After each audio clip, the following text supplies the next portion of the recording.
Whether it be as his alter ego, the church mother, a TikTok sensation, or just as himself, Robert Blackmon is a three, soon to be four-time guest on Amber Live. This time it's to tell us about his brand new book. Robert, come on in. Hello, Amber. How are you? My gosh, four times. I cannot believe it. I Yes, appreciate you having me again. we've done like 172, 73 shows, so you've been in a lot of them. Thank you so much. I'm in the mix. I All appreciate right. it. So tell me about your new book. So, my new book, Home 365: How to Enjoy Your Living Space All Year Round, really is it's a diary, it's a checklist, it's an all-around sort of how-to guide really to how to enjoy your home. Um, just just how to really enjoy yourself and those things around you. What was the inspiration for this? So believe it or not, Amber, this book started before the pandemic. In fact, I had shot maybe 70% of the artwork the week before everything just sort of went kaflooey. And after we were all sequestered at home and everybody was making banana bread and everything, I thought, well, I'm going to shelf this book, no pun intended, because no one needs a book to sort of know how to stay at home because everybody's staying at home. And then about 6 months ago, I got an amazing opportunity to sort of dust it off and resurrect it.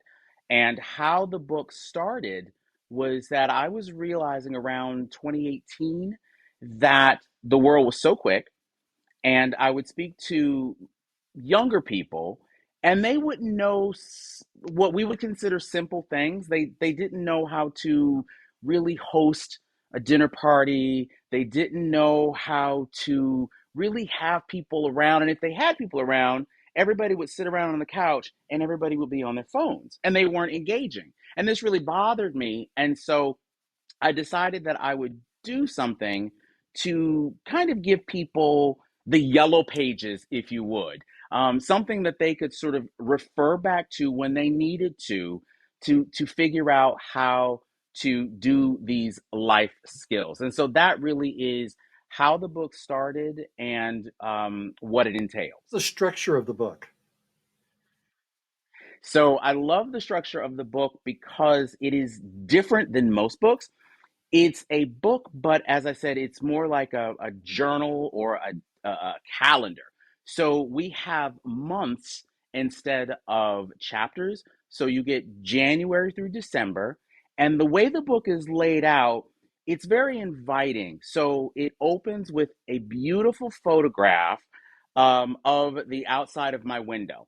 And I'm very honest about the fact that I'm very private about my space because I give so much of myself on the interwebs, as I call them, that my home is very sacred. And so the one thing that people always get from me when I'm cooking or when I'm doing something is they get a view from my window. So I thought it appropriate to start with a view from my window. So in January, you get a very blistery cold view, but by June, you get a rainbow outside. So you get a view 365 of from my point of view, but then you get recipes, you get how to's, how to host a dinner party. You get all of these little nuggets, and then at the end of each month, there is a checklist.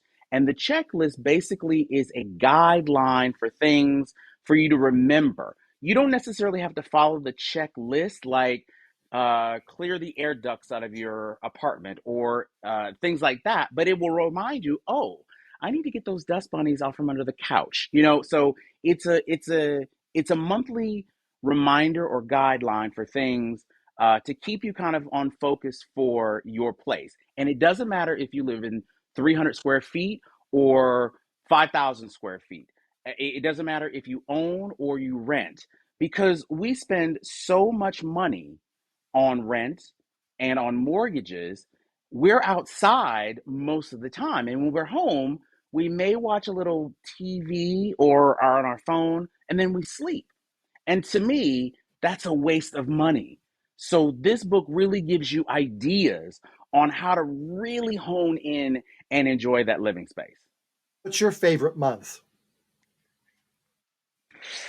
People ask me this all the time, and I think September is my favorite month for a specific reason. So in the book, September really is about home. When you think about September, young people are going back to school. Um, Adults are sort of starting that nesting process, but also it's it's the most known time when people move into a place, and so I really sort of go to sort of that zero spot about, okay, well, if you're in your new space, what do you need in your new space, and how do you represent your space to other people? How do you invite people into your new space? What are those elements that you use to make this space your own? So I think that is my most favorite month because it really gets to sort of the nuts and bolts of us living in whatever space that we live in. What's a recipe for September? Ooh, now you got me there. Let me see. Let me see. I don't remember. I have to refer to that. I don't remember what's a There's a recipe for book right September. behind you. I want to say, I know. I want to say, um, oh, oh, I know. In September, we start going seasonal, like into apples. And so we have apple ciders. We have is there an apple pie? There's not an apple pie in this one, but we do a cider recipe. So that's something that you might really enjoy. Thanksgiving's coming up. What's your advice for someone about Thanksgiving? Either Canadian, where you are, or in the United States. So the number one thing about Thanksgiving is this. If this is your first time cooking a turkey, and I'm going to say this again because somebody went to get a drink of water while we were saying this. If this is your first time making a turkey, purchase the turkey at least 1 week before the festivities, and then start defrosting it at least 5 days before the festivity. There are so many times where I will go into the supermarket because you're out of butter or you're out of that one element, and there are droves of people carrying these frozen birds to the counter, and I'm like, you must be getting that for Christmas because there is no way you're going to defrost this bird by tonight. So my number one piece of advice is get the turkey so early and let it defrost in the refrigerator because you want to make sure that the inside of the bird is defrosted when you get ready to do it. That's everybody cooks their bird differently, but make sure that you get it early so that it defrosts. That's my number one piece of advice. All right, let's say I'm hosting a Thanksgiving Day gathering. I'm not. Other than Yes. buying the turkey early, what would be another good suggestion for a host or hostess? So it's really great for you to scan the room, scan your guest list. So if Aunt Ethel is politically motivated on one side, it doesn't matter what side, and then Uncle Fred is politically motivated on the other side, make sure that they're not sitting next to each other. It is very important as the host to make sure that you keep the party flow and flowing and not disruptive. And so you want to make sure that you know your guests.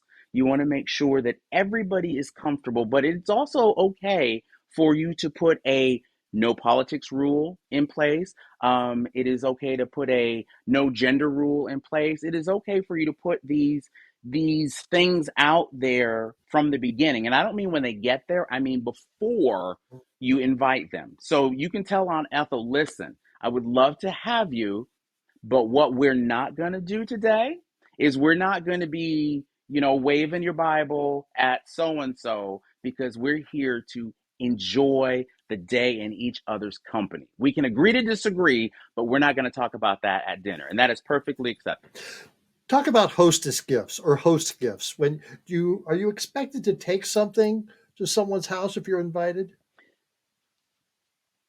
I'm so excited about this because This sort of coincides again back with September. So what I asked, because someone asked me a couple of days ago, um, their son is graduating. I suppose this will encompass any month. Their son is graduating, and or sorry, their best friend's son is graduating, and they asked me what should they bring.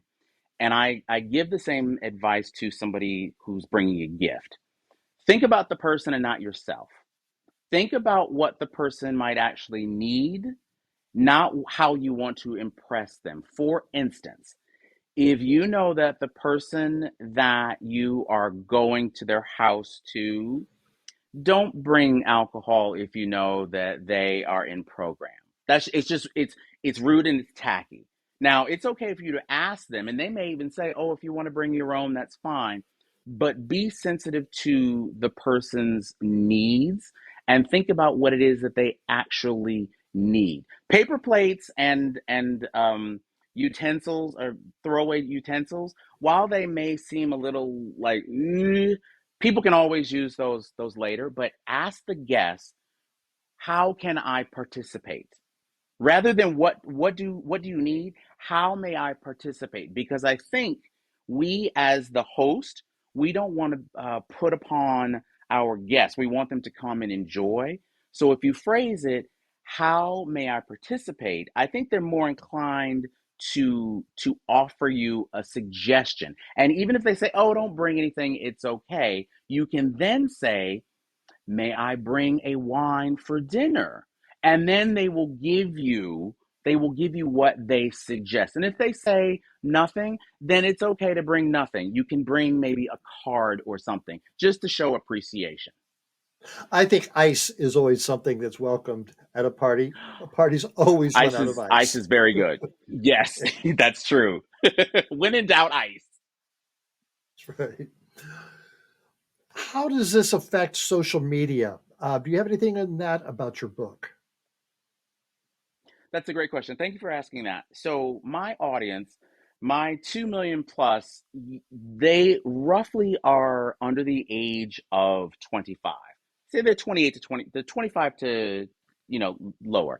And a lot of them come into my morning breakfast shows because either they don't know how to cook, or they're looking for new recipes, or they're just looking to be entertained.